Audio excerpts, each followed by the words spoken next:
Okay, Assalamu alaikum. Hello. I want to talk a little bit about vowels today, but I want to use one specific um, location or theme for it. And we're going to look at clinic reception. This is a clinic.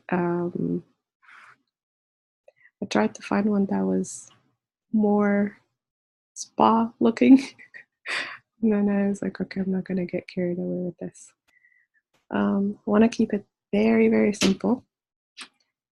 4 different things that we see in a clinic reception.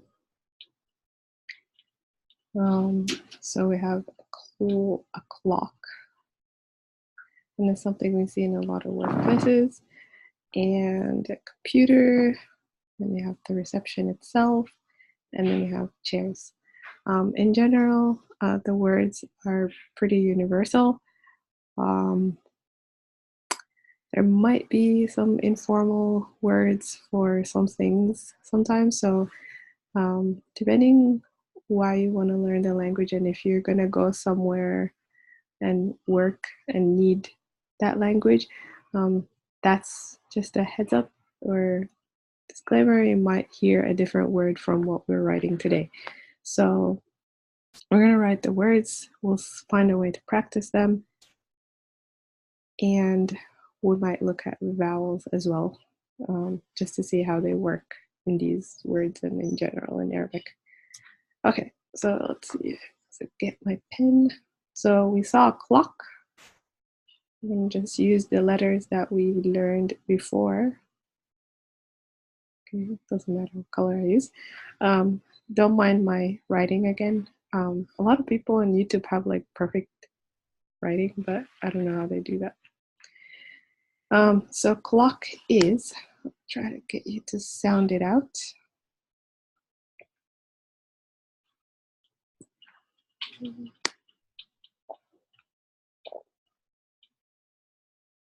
Okay. And I'm gonna make 2 dots. So it's, if you didn't say it yet, this is a sin. This is my alif. This is my ain. Remember, cut up. And then my closed ta for femininity.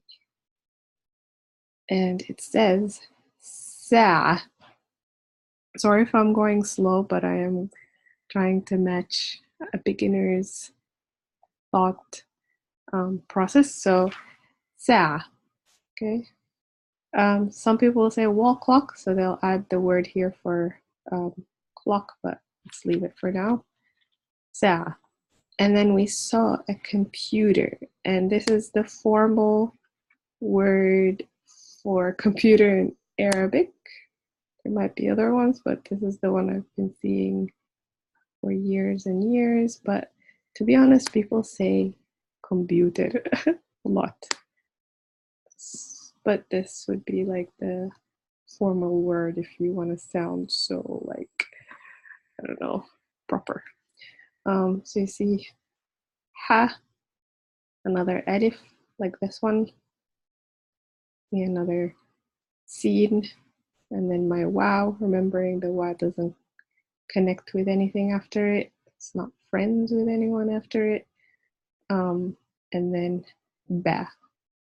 So if you're trying to sound it out, please try to sound it out. Hasub. Okay. Still have not heard anyone use it, but if you just want to know what it is, then that's what it is. And then the actual reception or reception desk, or place of receiving people. Okay, see repetition of some of the letters. Okay.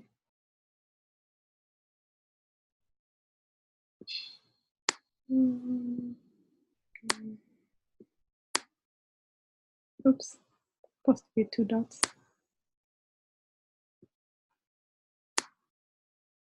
Okay. So we have the alif again, sin. What's this one? Ta, qaf. This one that we've seen here, but cut up. Ba, and it does have connections with people after it, or letters. Alif doesn't have connections with people after it, and there's the lam. So that was the previous lesson. We're talking about how things connect.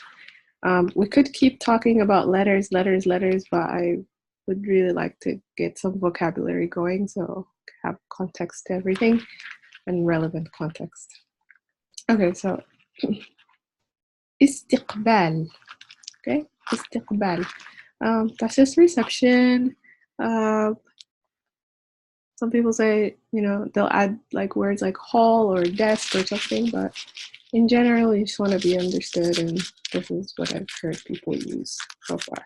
Oh, I also hear a lot of Arabs say reception. Okay, so here you say computer, and then you say reception. And this is also okay not to have like wall with it, because a lot of times we're just asking what's the time as opposed to talking about the clock at our workplace. Not a discussion. And then finally, we usually have a chair in receptions or in the istiqbal place. The only issue is that this is singular. Usually there's more than one chair if you're at a nice clinic. And so this is the plural. I'm going to sound them out in a minute. I want you to try to see if you can recognize letters. And it's the plural for chairs. So you see a calf, a funny looking calf. This is supposed to be a little more like defined like this, so it doesn't look like a ayn, or even usually it's like this. I don't know. Anyway, as long as it kind of looks like a calf. And then ra is not friends with people after it. Sin, and then we have last letter, usually the last letter in the order of the alphabets. So one chair will be kursi, not very artistic. So here's one chair. Usually in a clinic, you see many chairs. So we say karasi. Okay. Karasi. It's a beautiful lineup of karasi here. So you come in, Salat al-Istiqbal, you come to the Istiqbal place, and you see typical things that you see in a clinic. Okay, so should we talk about vowels right now, or just let you kind of, okay, let's talk about it just in general, and then I'll do another lesson with it, because I want to just do a little bit of application to this stuff in a minute. So you'll either see there's only three vowel sounds, okay? And this is what helps us say words, okay? Otherwise, nobody will know what you're saying. So we literally have just the ah sound, okay? How do I write this?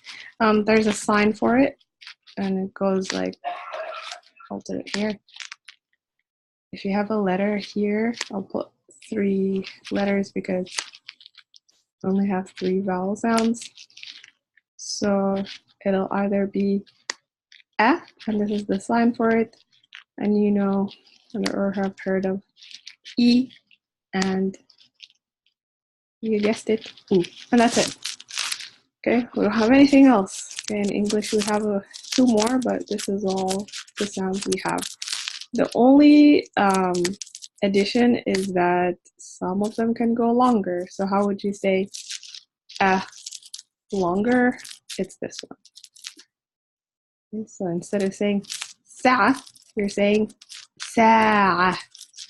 Yes, there is a meaning difference. So if you say sa, it's completely different meaning in Arabic.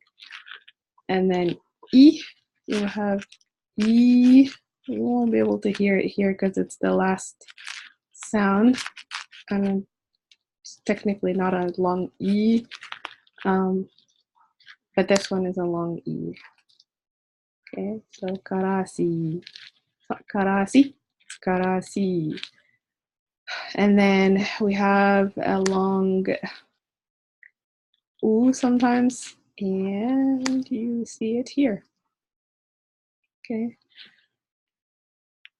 Hasub. So we have short vowels, U, and then long vowels, A, E, U. And that's it. Okay.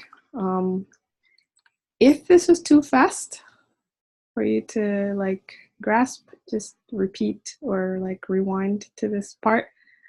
There's no time limit to when it has to be understood. Like, you know, language is a process, so just repeat it if you need. And then what we can do is add a bit more vocabulary next time to our beautiful reception and look at the vowels and practice them a bit more. Okay. All right. So what we want to do is practice speaking, because you can learn all the theory you want in a language and you'll be into linguistics at that point. Or you can try to practice a conversation, a reception conversation, and then you'll be able to use another language in different settings or in your work setting. So let's just prepare this. Again, no rush. I want you to think of a typical reception conversation and then have one person be here, like the receptionist, and then the visitor or patient.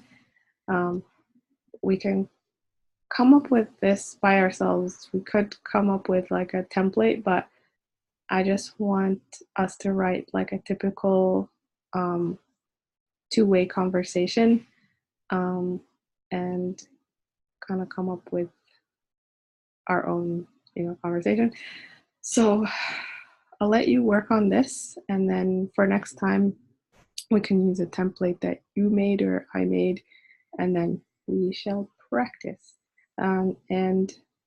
Ideally, I like to repeat things like 3 times in the day, like at different times, and I think that will help things stick in the long run.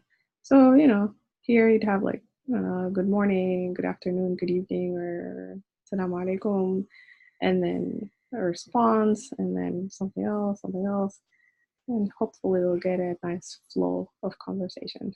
And well, there are places where conversations get a little not nice, but the typical conversation is very patterned. So let's work on this. You can work on it and share it with me, or I'll come up with one for next time, so it's more personal and stuff. Here is a video of a conversation in a reception. To be honest, I haven't looked at the full video, but it did say that it was like istiqbal training. So somebody is being trained to be to be a receptionist, I think. And I think that was good enough for me. And then I got to downloading the video and stuff, and I didn't watch the whole thing. There's informality for you. So let's see. Hopefully it is what we want.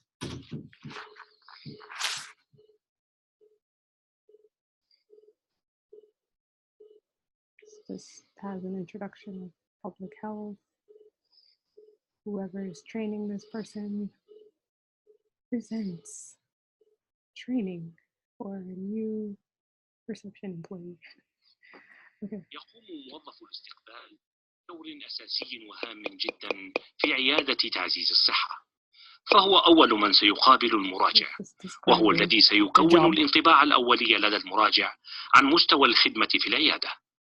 ومما لا شك فيه أن الانطباع الأولي الإيجابي سيترك أثرا قويا إيجابيا لدى المراجع، ويساعد في كسب ثقته واستمرار صلته بعيادة تعزيز الصحة. So if you don't work in a clinic, I just want you to look at this and kind of like